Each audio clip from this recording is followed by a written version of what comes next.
이사야서 9장 6절과 7절 우리 두 절 말씀만 보도록 하겠습니다. 함께 봅니다. 이는 한 아기가 우리에게서 낳고 한 아들을 우리에게 주신 바 되었는데 그의 어깨에는 정사를 메었고 그의 이름은 기묘자라 모사라 전능하신 하나님 용존하시는 아버지라 평강의 왕이라 할 것입니다. 그 정사와 평강의 더함이 무궁하며 또 다윗의 왕자와 그의 나라에 군림하여 그 나라를 굳게 세우고 지금 이후로 영원히 정의와 공의로 그것을 보존하실 것이라. 만군의 여호와의 열심히 이를 이루시리라. 아멘. 이사야는 예수님의 탄생 700년 전의 사람입니다. 그런데 그는 장차 오실 예수님에 관해서 예언의 말씀들을 많이 기록했습니다. 특별히 그 중에 핵심이 오늘 본문의 말씀입니다.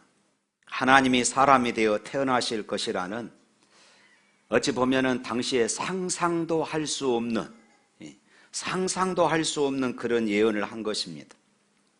한 아기가 태어나지만은 그는 전능하신 하나님이시고 또 그는 영원하신 아버지시며 그는 평강의 왕이라는 것입니다. 생각해 보십시오. 어떻게 이런 일이 일어날 수 있단 말입니까? 믿어지지 않는 이 예언이 예수님의 탄생으로 성취된 줄로 믿습니다. 그런데 이사야는 이 일이 하나님의 열심 때문이었다. 오늘 본문은 그렇게 말하고 있습니다. 하나님의 열심. 7절 다시 한번 읽어볼까요? 그 정사와 평강의 더함이 무궁하며 또 다윗의 왕자와 그의 나라에 군림하여 그 나라를 굳게 세우고 지금 이후로 영원히 정의와 공의로 그것을 보존하실 것이라. 만군의 여호와의 이름이 만군의 여호와의 열심이 이를 이루리라. 하나님의 열심, 이 하나님의 열심, 이 단어가, 이 구절이 제 마음에 깊이 와닿았습니다. 하나님의 열심, 이 의미는 당신이 사랑하는 백성을 원수에게 빼앗기지 않으려는 뜨거운 마음을 가리킵니다. 하나님은 당신의 독생자를 희생시키면서까지 하나님이 택하신 백성들을 구원코자 하는 하나님의 강력한 의지가 바로 이 하나님의 열심이라는 이 문구 속에 담겨져 있는 것입니다. 여러분은 성탄절을 준비하면서 이 하나님의 뜨거운 사랑을 깊이 느끼고 있습니까? 많은 성도들에게 있어서 성탄절은 너무 익숙한 그런 절기입니다. 그래서 하나님께서 나를 위하여 정말 뜨겁게 사랑하시며 너무나도 열심히 일하시는구나 라고 느끼기는커녕 그저 재밌고 그저 흥겹기만 하는 것이 성탄절이 되어버렸습니다. 저는 이번 성탄을 준비하고 대림절을 준비하면서 성탄절을 어떻게 맞이할 것인가, 성탄절을 준비하자 하는 그런 의미로 설교를 12월에 들어서 계속해 왔습니다. 그러면서 오늘 말씀에 하나님의 열심에 대해서 묵상하면서 하나님의 마음과 우리의 마음이 다르구나, 이것을 깨닫게 된 것입니다. 하나님이 우리를 향한 마음과 우리가 하나님을 향한 마음이 너무나도 다르다는 것입니다. 작가이면서 청소년 사역자인 도슨 맥킬리스터는 청소년들에게 복음을 전하다가 보니까 복음을 받아들이기는커녕 정말로 어려운 아이들이 있더라는 것입니다. 그들은 소위 노는 아이들, 불량배들이 아니었습니다. 맥킬리스터는 이들을 교회의 무기징역자들이다 책에서 그렇게 표현을 했습니다. 그가 말하는 교회의 무기징역자들은 어려서부터 교회에서 자라난, 어려서부터 유치원 때부터 교회에서 자라난 아이들로서 성경 말씀에 너무나도 익숙해져 있어서 하나님의 말씀에 더 이상 감동이 없는 청소년들입니다. 그들은 어떤 놀라운 말씀에도 귀를 기울이지 않고 그들은 어떤 기적의 말씀에도 눈 하나 깜짝하지 않는다고 합니다. 그들은 교회가 지겨운 것입니다. 자신들을 묶어두는 감옥 같은 것입니다. 그런 교회를 평생 다녀야 하니까 그들은 무기징역자다, 이렇게 생각을 한 것입니다. 왜 그럴까요? 하나님의 마음을 모르기 때문입니다. 어쩌면 우리도 그럴 수 있어요. 교회를 너무 오래 다니다 보니까 신앙생활 하는 것이, 교회에서 봉사하는 것이, 교회 모든 공예배에 참여하는 것이 때로는 우리에게 버겁고 때로는 짐이 되는 그런 경우들도 있더라는 것입니다. 요한계시록 3장 19절 말씀에 이렇게 말씀합니다. 물은 내가 사랑하는 자를 책망하여 징계하노니 그러므로 네가 열심을 내라, 회개하라. 하나님께서는 왜 사랑하는 라오디가 교회를 향하여서 책망하면서 징계를 하신 것입니까? 하나님은 독생자를 주시기까지 교회를 사랑하셨는데 이 교회는 영적 무기징역자처럼 신앙생활을 하니까 하나님의 마음이 아프다는 것입니다. 사랑하는 성도 여러분, 성탄절은 하나님의 깊고 강렬한 사랑과 열심을 경험하는 그런 절기입니다. 나를 향한 하나님의 열심을 묵상하는 절기가 바로 이 성탄절이에요. 이재방을 읽었던 말씀 그 이전에 1절부터 5절 말씀에 보면은 이렇습니다. 고통이 사라지고 땅이 영원하게 되고 흑암 중에 거하던 백성에게 빛이 비추고 그들에게는 즐거움이 넘치고 멍에와 채찍이 사라지고 싸움과 혼동이 사라질 것이다. 이사야는 이렇게 예언합니다. 그러고 나서 이재방을 읽었던 6절 말씀에 이사야는 한 아기를 예수 그리스도가 태어날 것으로 그렇게 예언을 한 것입니다. 예수 그리스도가 태어나심으로 우리에게는 고통과 흑암, 멍에와 채찍, 싸움과 혼동이 사라지고 빛이 비추고 즐거움이 넘치게 되리라 하는 이런 말씀을 예언하고 있습니다. 그래서 우리가 뭐라고 찬양합니까? 기쁘다 구주 오셨네, 기쁘다 구주 오셨네, 이렇게 우리가 찬양하지 않습니까? 이것이 바로 성탄의 축복입니다. 그러면 이사야 선지자는 그 예수님, 한 아기로 오실 메시아가 어떤 분이신가 오늘 본문에 5가지로 표현을 했습니다. 6절 말씀 한번 다시 읽겠습니다. 이는 한 아기가 우리에게 낳고 한 아들 우리에게 주신 바 되었는데 그의 어깨에는 정사를 메었고 그의 이름은 기묘자라, 모사라, 전능하신 하나님이라, 용전하시는 아버지라, 평강의 왕이라 할 것이니라. 여기서 첫 번째 기묘자. 이 기묘자라는 말은 참 어려운 단어를 써놨습니다. 이 원문은 이 기묘자라는 이 뜻은 기이한, 놀라운, 바로 그런 뜻입니다. 그러니까 이 아기의 이름은 아주 놀랍다, 그 말씀입니다. 우리는 이 아기의 정체에 관해서, 이 아기의 존재에 관해서 놀랍다, 아주 놀랍다 라는 이런 단어 외에 다른 단어로 한마디로 설명할 길이 없는 것입니다. 그래서 놀랍다, 원더풀, 이렇게 지금 표현하고 있는 것이에요. 그분의 탄생이 얼마나 놀랍습니까? 성령님을 통하여 그리고 동정녀 마리아의 몸을 빌어서 탄생하신 그분의 생애는 또 얼마나 놀라운 생애입니까?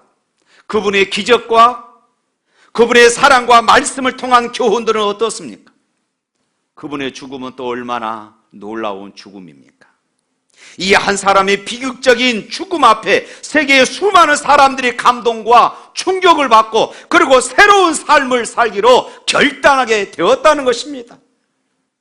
이런 죽음이 어디 있겠습니까? 그뿐만이 아닙니다. 그분의 부활은 또 얼마나 놀라운 사건입니까?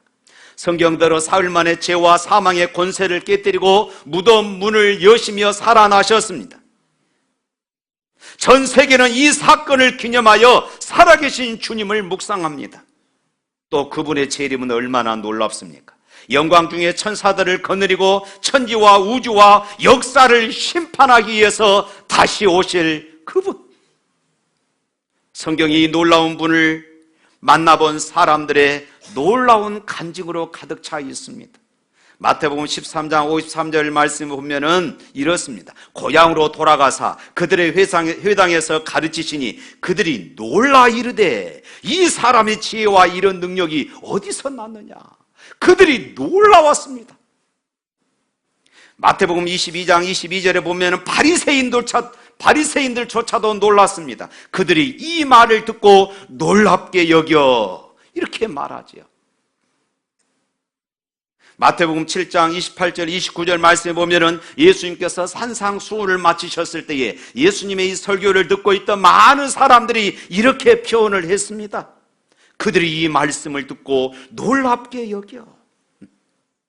예수께서 이 말씀을 마침에 무리들이 그 가르침에 놀라니 그 가르침에 놀랐다고 이렇게 이야기하고 있어요. 마가복음 1장 27절 보면은 다 놀라서 서로 물으되 이는 어찌미냐 권위 있는 새 교훈이로다. 다 놀랍다고 이렇게 지금 말하고 있습니다. 마가복음 7장 37절 말씀 보면 이렇습니다. 사람들이 심히 놀라 이르되 그 모든 것을 잘하였도다. 못 듣는 사람도 듣게 하고 말 못하는 사람도 말하게 한다. 놀랍다고 이렇게 표현을 했습니다. 그분이 놀라운 사역, 중풍병자를 고치시고 그리고 그의 죄를 용서하시는 주님의 권위 앞에 사람들이 어떤 반응을 보였느냐. 누가복음 5장 26절 말씀 우리 다 같이 한번 읽어볼까요? 모든 사람이 놀라 하나님께 영광을 돌리며 심히 두려워하여 이르되 오늘 우리가 놀라운 일을 보았다. 모든 사람들이 놀라 하나님께 영광을 돌리며 우리가 오늘 놀라운 일을 보았다. 이렇게 말합니다. 그뿐만이 아닙니다. 그분의 사랑은 또 얼마나 놀랍습니까? 예수님께서 친히 예수님의 친구였던 나사로의 무덤 앞에서 눈물 흘리시는 장면을 보고 예수님을 미워했던 유대인들조차도 이렇게 이야기를 했어요. 보라, 저가 얼마나 그를 사랑하였는가. 이 놀라운 아기 예수 그리스도의 이름은 기묘자입니다. 할렐루야. 다음으로 모사입니다. 이 모사라는 이 단어도 참 어려운 단어를 썼어요. 부정적인 말이 특히 있죠. 모사꾼. 특별히 신천지 이단들이 이 단어를 사용합니다. 자기들이 스스로 모사꾼이 되어야 한다. 거짓말쟁이라는 말입니다. 그런데 원래 이 모사라는 이 원문의 뜻은 이런 뜻입니다. 상담자, 조언자. 예수님은 우리의 상담자고 우리의 조언자가 되신다는 말씀입니다. 우리 시대는 참으로 상담자를 필요로 하고 있습니다. 불안과 공허와 그리고 공포와 허무와 같은 영혼의 질병에 걸려있는 현대인들에게 상담자는 절실하게 필요합니다. 내게 밤새 내 문제를 토로할 수 있는 상담자가 필요합니다. 내 고민의 소리를 들어주고 나를 이해해 줄 그런 친구가 우리에게 꼭 필요합니다. 그러나 우리에게는 소리칠 광장이 없습니다. 애롭습니다. 쫓기고 살아갑니다. 불안합니다. 상담자의 문을 두드려도 해결책이 없습니다. 그래서 자살을 선택하는 이들이 많습니다. 현대 상담학의 가장 커다란 문제는 상담의 효과가 미미하다는 것입니다. 상담학은 발달했지만은 상담학의 고민은 더 많아져 가고 있습니다. 진정한 상담자가 없습니다. 그런데 예수님께서 어느 날 사랑하는 제자들을 모으시고 이렇게 말씀하셨어요. 요한복음 15장 13절 14절 다 같이 한번 읽어보도록 하겠습니다. 요한복음 15장 13절 14절입니다. 사람이 친구를 위하여 자기 목숨을 버리면 이보다 더 큰 사랑이 없나니 너희는 내가 명하는 대로 행하면 곧 나의 친구. 우리의 친구가 되시기 위해서 이 땅에 오신 그분, 그분은 또 이렇게 말씀합니다. 히브리서 13장 5절 말씀 또 다 같이 읽어보겠습니다.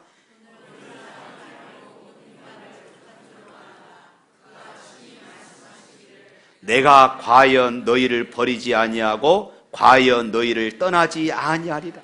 할렐루야. 내가 과연 너희를 버리지 아니하고 과연 너희를 떠나지 아니하리라. 그뿐만이 아닙니다. 마태복음 28장 20절에 볼지어다 내가 세상 끝날까지 너희와 항상 함께 있으리라. 할렐루야. 이 얼마나 놀랍고 위대한 친구입니까? 우리 중에 어찌 이런 친구를 다시 찾아볼 수 있겠습니까? 역사 속에 태어날 이 아기를 가리켜서 예언자는 이렇게 말합니다. 그 이름 상담자다. 우리의 문제에 관한 진정한 해답이시며 지혜의 근본이신 그분. 히브리서 기자는 그분에 관해서 또 이렇게 말합니다. 히브리서 4장 15절 말씀 다 같이 읽어보겠습니다. 우리에게 있는 대제사장은 우리의 연약함을 동정하지 못하실 리가 아니요 모든 일에 우리와 똑같이 시험을 받으신 이로다. 무슨 말씀입니까? 예수님은 우리의 아픔을 아신다. 우리의 아픔을 공감하신다. 우리의 아픔을 예수님 당신의 아픔으로 여기신다. 바로 그 말씀입니다. 여러분들 중에 남몰래 흘리는 눈물 있습니까? 그분은 내 눈물을 아십니다. 여러분들 중에 고독과 아픔과 불안과 절망 가운데 계신 분이 있습니까? 그분은 내 고독과 아픔과 불안과 절망을 아십니다. 그리고 내 곁에 오셔서 나와 함께 해주십니다. 죄짐 맡은 우리 구주 어찌 좋은 친구인지 이런 진실하신 친구 찾아볼 수 있을까? 할렐루야. 어느 추운 겨울날 유명한 회사의 정비사 한 사람이 자동차를 몰고 회사에 출근을 합니다. 그런데 출근하는 도중에 차가 고장이 났어요. 번네트 뚜껑을 열고 자기가 그래도 정비사니까 차에 대해서 너무나도 잘 알잖아요. 이것저것 아무리 만져봐도 시동이 걸리지를 않는 것입니다. 추운 길 한 복판에서 손을 비비면서 그렇게 떨고 있는데 한 멋있는 차가 지나가다가 그곳에 멈춥니다. 그리고 신사분이 내려서 이렇게 말해요. 제가 고쳐드릴까요? 그런데 이 정비사는 너무나도 가스러운 듯이 정비사인 나도 고치지 못하는데 어떻게 당신이 이 차를 고칠 수 있겠습니까? 속으로 그렇게 생각하고 있는 것이었습니다. 그 신사분이 차의 부품들을 몇 개 만지더니 이렇게 말했어요. 이제 시동을 한번 걸어보십시오. 이 정비사는 아직도 믿기지 않아서 멍하니 서서 이 신사분을 바라보고 있었습니다. 그랬더니 이 신사분이 자기 호주머니에 명함을 내서 건네주고는 가버렸습니다. 그리고 그 명함을 봤더니 이렇게 쓰여져 있었습니다. 헨리 포드. 그는 차를 만든 사람이었던 것입니다. 바로 그 자동차를 만든 사람이었던 것이에요. 사랑하는 성도 여러분, 나를 만드신 분이 나를 고치실 수 있습니다. 내 지혜를 만드시고 내 심장을 작동하시는 그분이 내 문제를 모르시겠습니까? 그분이 내 아픔을 모르시겠습니까? 그분이 내 고통을 모르시겠습니까? 그분이 내 좌절을 모르시겠습니까? 그분께 맡기면 내 아픔을 능히 고칠 수 있습니다. 이 시간 이런 역사가 일어나기를 주님의 이름으로 축원합니다. 축원합니다. 다음으로 전능하신 하나님입니다. 이 아기는 평범한 아기가 아니라 그 본질에 있어서 하나님과 동일한 아기입니다. 하나님이 아기로 오시다니, 이 얼마나 놀라운 사실입니까? 현대는 이 엄청난 역사를 이해하지 못합니다. 만일 하나님이 천사들을 집합시키고 군대를 거느리고 칼과 창과 그리고 탱크와 그리고 핵무기로 무장해서 이곳에 오셔서 나를 믿으라, 회개하라 했다면 얼마나 두려운 일이겠습니까? 그러나 하나님은 구유의 아기로 탄생하셨습니다. 바로 이것이 기적입니다. 그래서 누구든지 아기로 오신 하나님을 만날 수 있어요. 지성인도 무식한 사람도, 부자도 가난한 사람도 그분을 만날 수 있습니다. 그래서 요한복음 1장 18절에 사도 요한은 이렇게 말해요. 본래 하나님을 본 사람이 없으되 아버지 품속에 있는 독생하신 하나님이 나타내셨느니라. 얼마나 놀라운 하나님이십니까? 아기로 오셔서 나사렛 땅에서 조용히 자라나신 그분. 그러나 세계는 그분 앞에 열광하고 있습니다. 그분은 한 권의 책도 쓰지 않으셨지만은 전 세계 도서관 책들의 절반 이상은 직간접적으로 그분에 관한 이야기들로 기록되고 있습니다. 그분은 한 편의 시도 쓴 일이 없지만은 전 세계 절대 다수의 위대한 시들은 그분 앞에 바쳐지고 있습니다. 그분은 한 편의 음악을 작곡한 일이 없지만은 이 세계의 가장 귀한 위대한 음악은 그분을 위한 음악들입니다. 그분은 단 하나의 예배당을 지은 일이 없지만은 전 세계는 그분을 예배하는 전으로 가득 차 있습니다. 그분이 누구십니까? 이 아기는 여러 아기들 중에 한 아기가 아닙니다. 이사야 선지자는 이 아기가 전능하신 하나님이라 이렇게 외치고 있습니다. 그분은 살아계신 하나님이시고 하나님의 아들이시고 하나님의 우리의 구세주이십니다. 우리의 희망이시고 산성이시며 해답이십니다. 할렐루야. 다음으로 용존하시는 아버지입니다. 이 아기가 아버지다. 이사야는 이렇게 외칩니다. 아버지가 아기가 되셔서 오신 것입니다. 여러분은 하나님을 아버지라고 부를 때에 그 행복을 아십니까? 이 아기는 인류가 찾고 있었던 아버지이십니다. 바로 예수 그리스도를 구주와 주님으로 우리의 마음속에 영접했을 때 내 영혼 깊은 곳에서 하나님을 향해서 처음 드려지는 우리들의 언어가 무엇인지 아십니까? 아버지, 이것입니다. 그 엄하고도 자애로운 팔로 나를 안아주시는 아버지. 아기에게 아버지의 존재는 얼마나 절실히 필요합니까? 아버지가 없는 아기를 상상해 보십시오. 능력과 사랑과 권위와 보호의 아름다운 팔로 아기를 안아주시는 아버지. 물론 실망시켜주는 아버지도 있습니다. 땅에 있는 아버지가 그렇습니다. 그러나 우리 하나님은 그런 아버지가 아니십니다. 하나님께서 이렇게 말씀하셔요. 마태복음 6장 26절 말씀 다 같이 읽겠습니다.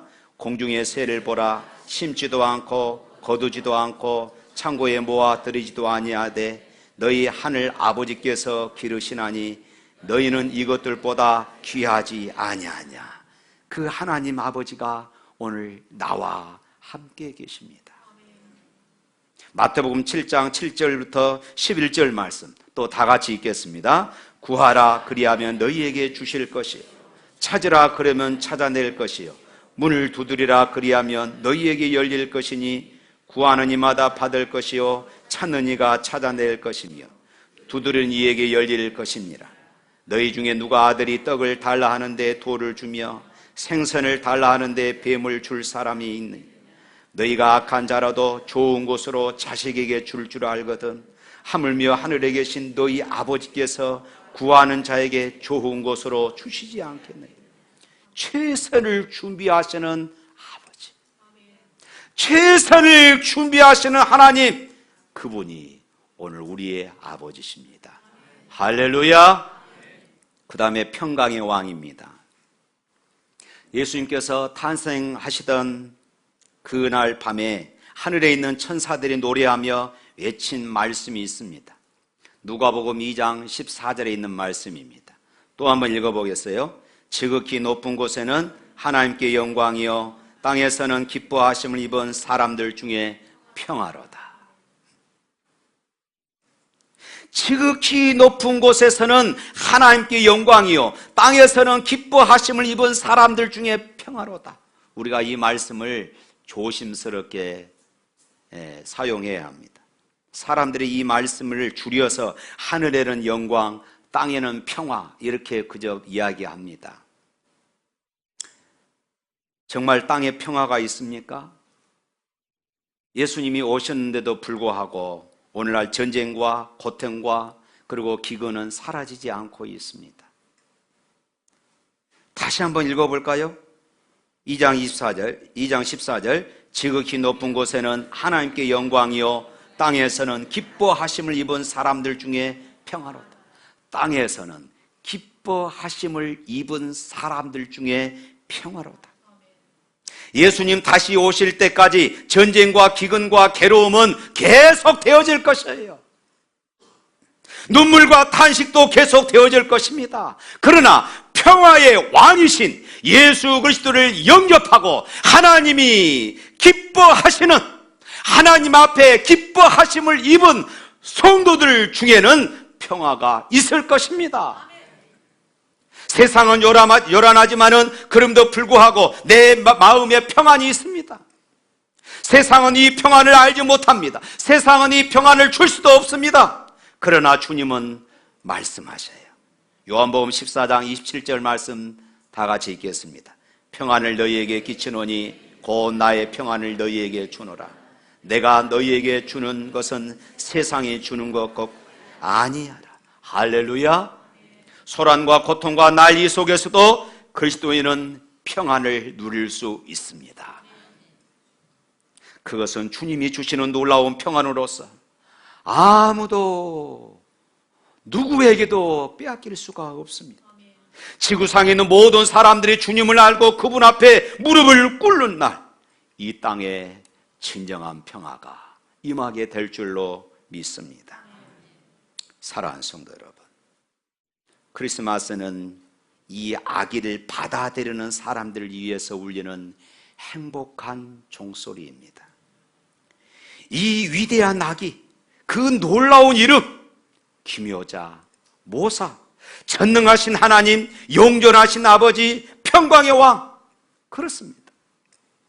우리에게는 세상에서 살아가는 동안에 괴로움과 고통과 절망과 탄식이 있을 수 있습니다. 그러나 이 아기가 우리의 구주시라면 우리는 행복할 수 있고 우리는 평안할 수 있음을 믿습니다. 주님이 탄생하시기 700년 전에 이미 예언했던 그 아기, 그분과 올바른 관계를 맺지 못하기 때문에 우리의 마음속에는 여전히 불안이 있고 우리의 마음속에는 여전히 갈등이 지속되는 것입니다. 그러나 그분이 계시면 해결됩니다. 우리를 향해서 여전히 열심히신 하나님, 오늘 이 아침 그분을 만날 수 있기를 바랍니다. 그래서 감사와 감격으로 맞이하는 성탄, 행복을 되찾는 성탄, 기쁨과 보람을 되찾는 성탄이 되시기를 주님의 이름으로 축원합니다.